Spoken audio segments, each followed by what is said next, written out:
Find a community that gets you, whether it's online or it's in-person meetings, or it's some kind of group that you can go to where you can talk about the things that are happening in your daily life that, you might not want to tell to your friends that haven't stopped drinking.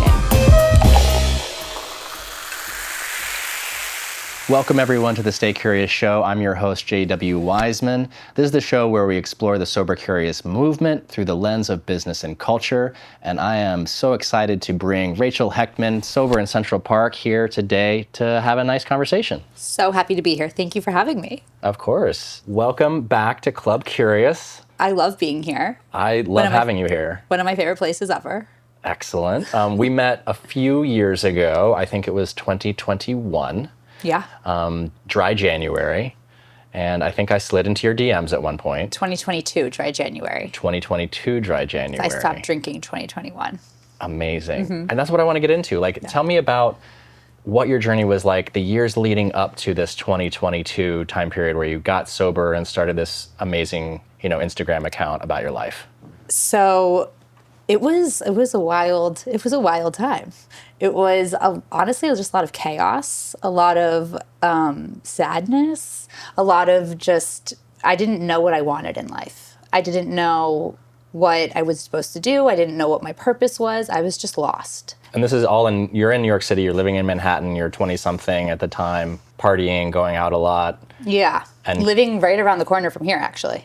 In Williamsburg? In Williamsburg. I lived in Williamsburg for most of my 20s. I was on Bedford and then right down the street from the club. And I just was numbing all the time, but I didn't think it was weird because I surrounded myself with other people that also used alcohol and other substances to numb themselves. And I just thought that was what life was like. You went to a job you didn't really like, you left work, got drunk, woke up hungover, repeat. And it was just kind of a blah existence that I didn't really have any joy from. But I guess I didn't know any differently. When was the first glimmer for you that something different was possible? Not till I stopped drinking.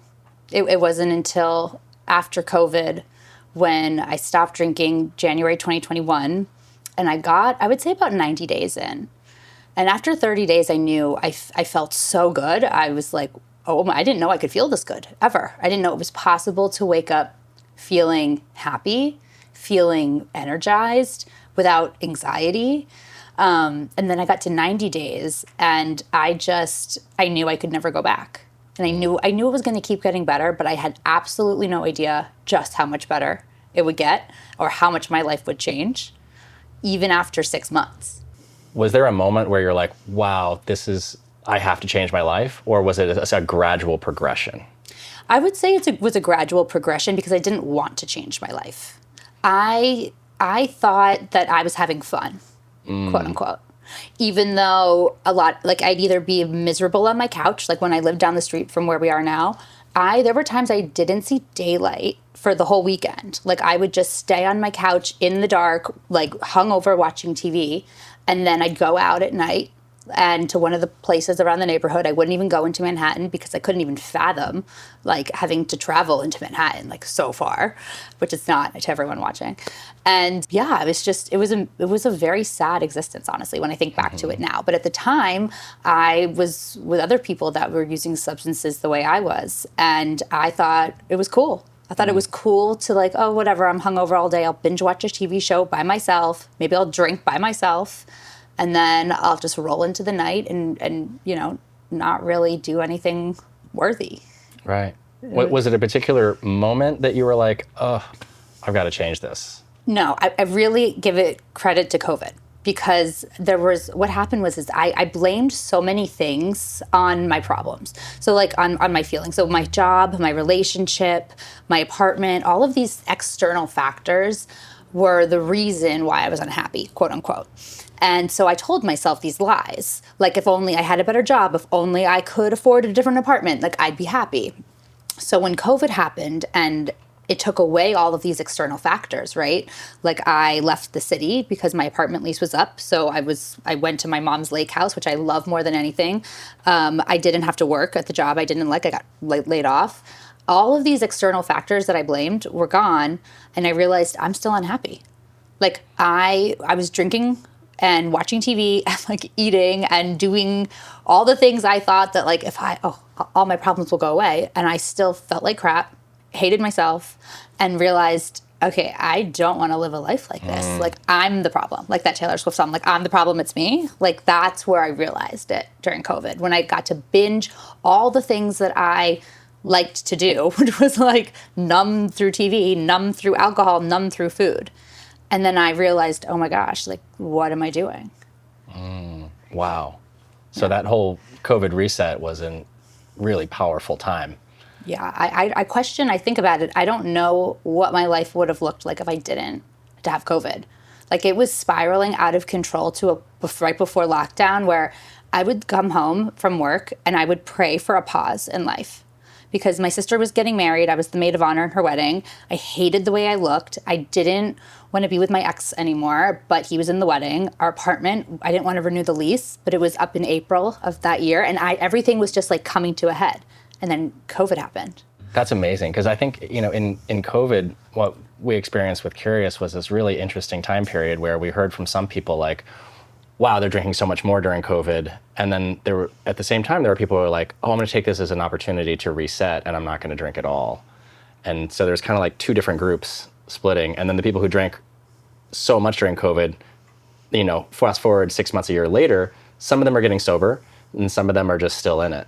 Yeah. Yeah. And they're just now waking up to like, oh, wow, there's life beyond alcohol. Totally. And I heard those stories. I remember someone being like, so-and-so is in the best shape of his life. He's like biking more. And I'm like thinking, oh, who the hell is in the best shape of their life after 6 months of COVID? I was like, that's crazy. But I think, at least for me, I was already drinking so much before COVID, like not all day. Like everyone always asked me that. Like, no, I wasn't waking up and drinking. But the second I got out of work, I was pouring myself a big glass of whiskey and I was drinking it until I passed out, and doing that every night.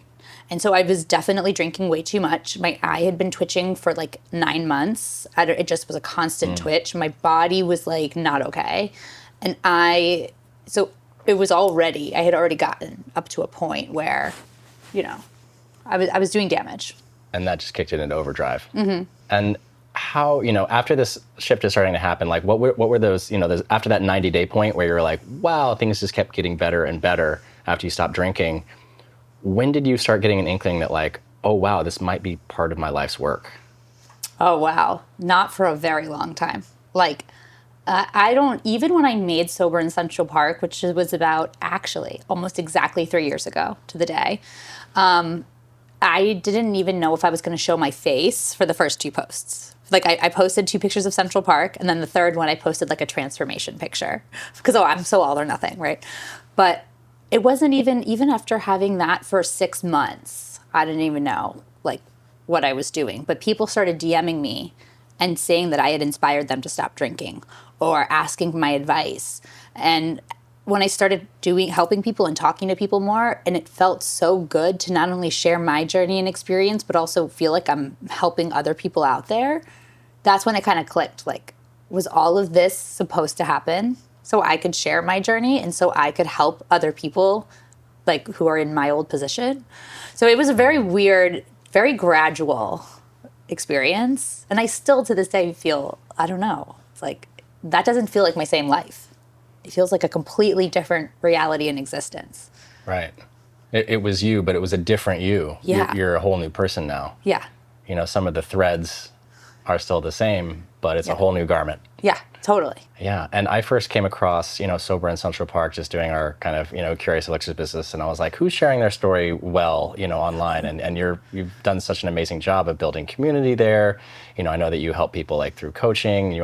We've done a number of different events together and have also been helping to get Curious, out into the world more. So thank you so much for that. Of course. Yeah. You're also working on this incredible non-alcoholic bar and cafe with Carl from Summer House on Bravo. Tell us about Soft Bar. What's going on with that? Soft Bar is just, honestly, it's like my wildest dreams. I remember like a year and a half ago, really thinking like, what do I want to do? I had left my job because Sober in Central Park had just taken over everything, right? But I was still kind of lost. Like I knew I was supposed to be sharing my journey and helping people stop drinking and trying to push the movement forward, but I didn't know exactly how. With Carl, I happened to be with him when he first said on camera that he wanted to open a sober bar. And we were sitting in one of New York City's sober dive bars. And I was sitting down the bar from him and he said it. And I was just like, well, that would be cool. But I didn't actually think we'd be doing it a year later. And now we have this team and we're going to open a bar for mindful consumption. And it's not just for sober people. It's actually, that's not what we're trying to do. It's for everybody. And we want it to be an elevated experience where people can just come in and try something delicious and amazing. And just because you don't drink doesn't mean you can't have an amazing drink. Right? Sure. So we want it to be this elegant, elevated experience that's inclusive and mindful and just a totally different genre that exists today. So I'm Amazing. super grateful. Yeah, I'm super excited for it. Yeah, and I love that, the idea behind it is to be inclusive for people, whether you're sober curious, or you just want a night off. Yeah. Yeah. It's a great place. Or a day off in the case. It'll be an all-day cafe too, from what I understand. Yep. We will be really having functional coffees and teas and, we want it to be a place for people to come and hang out and meet other people and also do work and, also learn. We'll have education and all different kinds of things, but it's going to be a new third place. And I'm just super excited to be part of it. And I definitely feel so aligned. Like I was supposed to be here doing what I'm doing. And I'm doing the events for Soft Bar, I've been doing events since way before I got sober. Like that's what I was doing in my old life. So that's one of the threads. Right, like lots of charity galas and things of that nature, charity right? Galas, networking events, big scale events. And so that's one of the few things that has carried over. And now I get to use that to help, move this movement forward. So. I love that. That's so fun. Yeah. Yeah. And, as you've gotten deeper into, the sober curious, kind of movement, have you found that there are particular things that resonate with you? Because like we use adaptogens and herbs in our drinks. There's no secret about that. But are there particular ones that have resonated with you? And how do you reconcile that with sobriety? So, I think my definition of sobriety too, and the way I see it has changed over the past 3 years and 8 months, whatever it's been. And I think everyone has a different journey, right? And for me, I'm sober from alcohol. And I said that to someone recently and they were like, oh, so you're just so you still do hard drugs? And I was like, no, I don't. I was like, but I still use plant medicine. And that's what I believe in, whether the plant medicine is lion's mane or kava or THC, as long as it's medicinal and helpful, that's something that's okay with me. Mm-hmm. But I have not had alcohol in 3 years and 8 months. And that has facilitated my whole change, right? I'm a huge fan of adaptogens. And, even Soft Bar, one of our taglines is drinks with benefits. People want to feel something. That's why they drink. So if we can feel happier or uplifted or focused or calm from the Damiana or the Lions, whatever it is, great.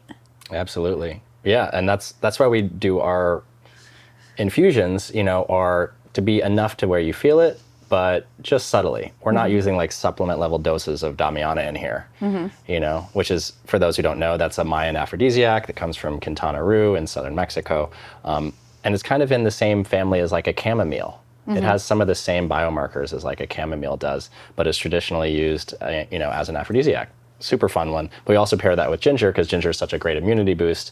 So it's and it's got a great burn to it. So love it. Yeah, I know you're a Curious Number 2 fan. I'm a huge Curious Number 2 fan. And actually, this is funny. So I have a Lovesac couch and it has storage. And right now, I have 100 Curious Elixirs in my couch. I'm not even joking. So, if you... Can you send me a photo? I totally can. My sister makes fun of me. She's like, just get some drinks out of your couch. Yeah. Boop. I will. And here we go. That's wonderful. What are some of the unexpected benefits, of becoming sober for you? I mean, I had no idea that I was lacking confidence, the confidence I was lacking, the self-esteem, my self-talk. I didn't realize how bad everything was until I stopped drinking. Because we're so good as humans at lying to ourselves. And I didn't even know it was possible to feel so happy and calm and having my anxiety be so low. Like, I'll always have some kind of anxiety. I'm an anxious person. But I don't have that tightness in my chest that I had for as long as I could remember before I got sober. It was like hard to breathe. And that just doesn't exist anymore. Wow. And that is my why every day. Like, when I think about my biggest reasons why I don't ever want to drink again, it's that anxiety, that anxious feeling in the chest. But I guess, I don't know. I mean, I just have a different outlook on life and just my mindset in terms of what's possible and even manifesting. Like, I'm able to manifest things into my life that I don't even know how I'm doing it half the time, but I think it's because I don't drink. So I'm operating at a higher vibrational frequency, just baseline, right? And then when you put work into it and you actually have intentional thoughts of trying to be on a higher vibe, you're able to attract these things into your life. When I was drinking, depressed and miserable and sad and didn't like everything in my life, even just talking about it, I feel like there's a negative vibration. It's like it has its own gravity. Yeah. Yeah, I definitely feel it as I've, drunk less and less and less and less. And I'm not a sober person. I have, 1 or 2 drinks a month, something like that. Usually for research, like, it's got to be spectacular. But when I don't have any of that in my system, the clarity that comes and the confidence and just the overall energy level. The thing that surprised me the most was like the connection that you can have with like your sexual partner, because you don't have any of the window dressing of like drinks and drugs, and you're like, whoa, we're really here right now. And you're like more focused. You know what I mean? Yeah. And yeah, of course, sex is also about like letting go and things of that nature.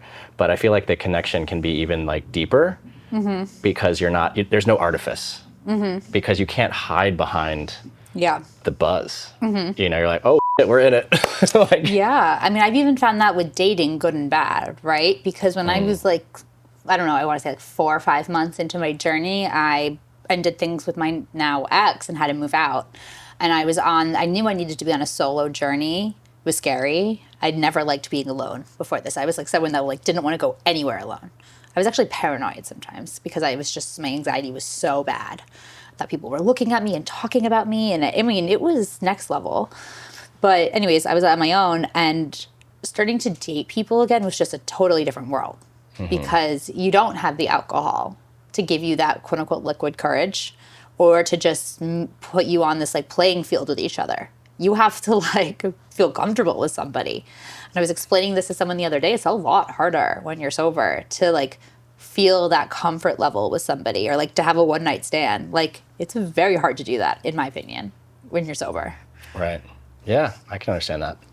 Yeah, and you've got to sometimes it's just about letting it be awkward and be like, well, that was kind of awkward, or there's like kind of a silence here. That's okay, And I feel like for anybody out there who's watching this and they're like, wow, I'm just starting my sober journey, whether it's dating or just doing life, do you have any advice for them? Find a community that gets you, whether it's online or it's in-person meetings, or it's some kind of group that you can go to where you can talk about the things that are happening in your daily life that you might not want to tell to your friends that haven't stopped drinking, or to your family that hasn't stopped drinking, right? It's a very unique journey that people don't really understand until they've gone through it. And change things up, try new things, because if you're struggling not to drink and it feels hard, if we don't change everything up, we find ourselves back in the same places that brought us to drink in the first place. Same habits. So, try a new activity, try a new workout class, even little things. Try a new route home, right? But change it up. Help give the universe like some ways to help you out. Right. And what I'm hearing is like try little small things that are a little bit different than your norm. Yeah. Yeah, I love that. And in terms of finding communities, I mean, most people have heard of like AA, but I think most people haven't heard of places like the Phoenix or like Ben's Friends for people in the hospitality community.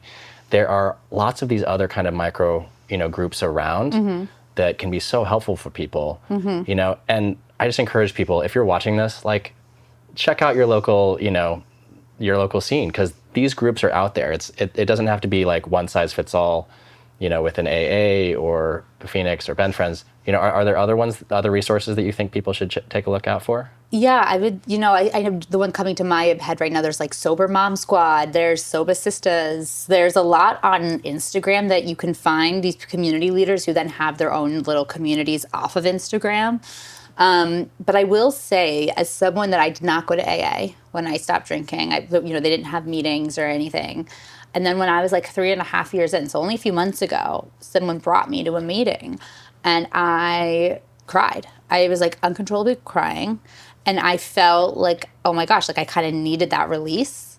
And I still haven't done the steps, but I have gone to a bunch of meetings and I always feel better after. And I used to think it was a really scary thing. And like, it was like, I don't know what I thought. But after going to a bunch of meetings, I don't know, I kind of liked it. But I was going in at 3.5 years.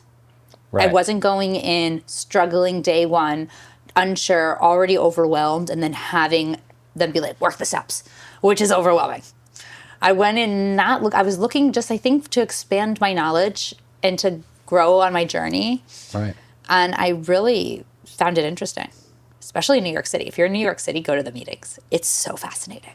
Yeah, and the only meetings that I've gone to is when I was in college, and a partner of mine, she was going through AA, and I went to a few meetings with her, and those meetings were incredible. They're incredible. I mean, the way that people share, and we obviously can't share any of their stories here. That's anonymous for a reason. But there's something relatable to every person's story in there. Even if it's not your story, there's a. And it's fascinating. Yeah, it's fascinating. Every story I've heard is just, I'm like, oh my gosh. Yeah. I want to get into some curious questions. Great. Okay, so these are fun. They're designed to just be like short and interesting, and they usually involve kind of like some memories. So what is your first powerful food memory? Oh, good or bad? Either one. Tuna fish sandwiches. Wow. My mom made them for me for lunch every day in elementary school because I had ADHD. I had to eat the same food every day. And then one day, I just couldn't eat them ever again. And I still, to this day, cannot eat tuna fish. I will throw up if you could even smell it. Wow. Very powerful. I had many tuna fish sandwiches going to a Hebrew preschool. Yeah, they were like, you can eat that here. That's kosher. That's fine. So I think my mom was like, just one day, you were like, nope, I can never have this again. It's like, oh. Wow. And how about on the flip side, a positive early food memory? Pickles. I've always loved pickles. What kind of pickle? Dill, sweet, bread and butter. Bread and butter. It depends what you're eating it with. Right, but where are you when you're having this pickle memory? Well, I was having a cheeseburger. But I don't even eat red meat anymore. But I loved cheeseburgers as a kid. And I just wanted ketchup and pickles. I love that. And I loved the pickles. Yum. There was a place where I grew up in Tulsa, Oklahoma called Goldie's. Okay. Doesn't exist anymore, but fantastic place. And they had a pickle bar. And you go and you picked out your own pickles and put it into a dish for yourself, take it back to your table. It was one of the greatest things ever. Yum. Yeah, delicious. So, similar question, first powerful music memory. My first concert, which was TLC, the fan mail tour in Pittsburgh, Pennsylvania. And Destiny's Child opened for them when there were 4 members in Destiny's Child. Wow. I was in like 5th grade. My mom got floor tickets. I think she wanted to see them. In Pittsburgh? Why Pittsburgh? That's where we lived at the time. Amazing. I didn't know that. My wife is from Pittsburgh. I didn't know that. Yeah. We lived there in elementary school. When I was in elementary school, I was eating all the tuna fish sandwiches. Wow. So TLC. TLC fan mail tour. And I just remember being at my first concert and like looking up at them. We were like so close to the stage and just being like, wow, like they're so cool. That's incredible. Yeah. And what's your favorite TLC song? No Scrub, obviously. Whatever. And, I also wanted to ask, is there anything else that we wanted to cover today that we didn't cover in this conversation? The only thing that's coming to my mind when you said that is I think something that's changed since I got sober too and something that has gotten more awareness is ADHD in women and how many people have been diagnosed since COVID and how that is related to substance use. And when you don't know that you have ADHD, or even if you still haven't been diagnosed, but you might think you might have it, like a lot of people end up self-medicating with alcohol because you are taught from an early age that either you are doing things wrong or you're lazy or all of these things that aren't true and are really just because you have ADHD and you don't even know it. And your brain works differently. And so then when you have this negative self-talk, it like gets worse and worse and worse, and you end up just drinking more. And so I work with a lot of women who are just getting diagnosed or just got recently diagnosed, and knowing how your brain works and operates is a huge piece of the puzzle. So I just think it's an important point that if anyone out there is listening and you think you might have ADHD, go get a diagnosis if you can. Go get tested because, it really can change your life. While you've been sober, you were once served an alcoholic drink after you ordered a non-alcoholic drink. And it just brought up one of the dangers that sometimes people in hospitality need to be careful of. Can you tell a little bit about what happened there? Yeah, it was not fun. So I went to a restaurant in my neighborhood and it was like lunchtime. It was really early in the day and I ordered a non-alcoholic beverage. I was with someone else. We pointed, we said what we wanted. He got his right beverage. Mine was called an espresso mock-tini. And I pointed to, so they served it and I took a big gulp and I felt it burn down my throat. And for those who know, when you get sober, any kind of non-alcoholic drink, it could taste a lot like alcohol, but it's never going to burn your throat. Yeah. And I just... Not in that same way. Not in that same way, where it just burns all the way down. And I was like, oh my God, there's alcohol in here. And so I asked, and I was like, is there alcohol in here? And she looked, she's like, yeah, the espresso martini. And she's like, oh, do you have an aversion to alcohol? An aversion? Ma'am, I'm 2.5 years sober. And anyways, it was not good. And I was really upset. And I left and went onto Instagram when I got home, all upset. And I made content talking about it. And and people turned on me. People who on the internet turned on me. They didn't realize this was a nice restaurant.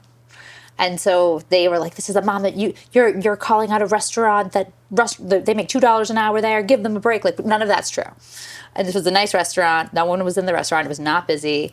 And, I did that and they did make change because I did make this like big stink on the internet. I wouldn't recommend calling out the restaurant by name right away on the platform. Really pissed people off. But I was just so upset. I couldn't believe that I had this drink. Yeah, this like sip. And luckily, I didn't have more. But, people messaged me after I shared, telling me their experiences. And I had a lot of people message me saying that happened to me. And then I relapsed for 2 years. And I drank the whole thing and I just relapsed. And that was common. And I couldn't believe that. And that's one reason why I applaud places for having non-alcoholic drinks on their menus. Here's how we can do this better next time. Don't make a non-alcoholic version of an existing alcoholic cocktail on your menu, because it can happen so easily. You pull one wrong drink, and servers and hospitality people, we love you. We've all worked in hospitality. We want you to be paid well and not be overworked. Yeah. Name it something different that doesn't sound like the name. Yes. And make the recipe very different. Like our good friend Pam Wisnitzer, she has kind of like a good list of things that you can do to avoid this very thing. Mm-hmm. And we make whole products that are like just standalone, trusted brand. You're never getting any alcohol in any of our bottles. Yeah. But I think that that's just an example of like ways that hospitality people can do better, because it's a serious health issue that people need to keep in mind. Mm-hmm. Because luckily you didn't relapse for 2 years, but there are other people who have. And those are the things that we want to avoid, especially for like kind of bad reasons. But I also question, if I didn't have my platform where I shared everything about my journey and I didn't have anybody looking or watching me, would I have finished the drink? Mm-hmm. I don't know. That's not the version of me that I am. And obviously that happened a while ago. But I think, it's all circumstantial, right? And I had a client ask me recently, she had a beer, a non-alcoholic beer that tasted so similar to beer. And she got so freaked out, she didn't want to ask in front of her friends if it had alcohol, if it was the right one. So she just didn't drink it. And she said to me, she's like, how do you know if it's the right one? Because it wasn't poured. It was poured for her. I was like, you pour it yourself. And that's something I love so much about Curious Elixirs, is that you pour it yourself. It's ready to go. So there should be no confusion there. That's why we encourage restaurants not to ever use us as mixers. We're not mixers. We're non-alcoholic craft cocktails. Mm-hmm. Because you don't need to mix this with anything. No. You don't. You just like, it's designed to be garnished, you know? But I want to thank you so much for being here today, Rachel Hechtman, Sober in Central Park. Please find Rachel at Sober in Central Park on Instagram and other platforms. She's an incredible human. I love watching her stories in the morning, like, good morning, happy Sober Saturday. Check her out. It's going to be amazing. And look for Soft Bar coming soon to New York City in a few months. And we'll see you next time on the Stay Curious Show, where we explore the intersection of sober curious culture through the lens of business. Thanks so much. See you next time. Are you curious?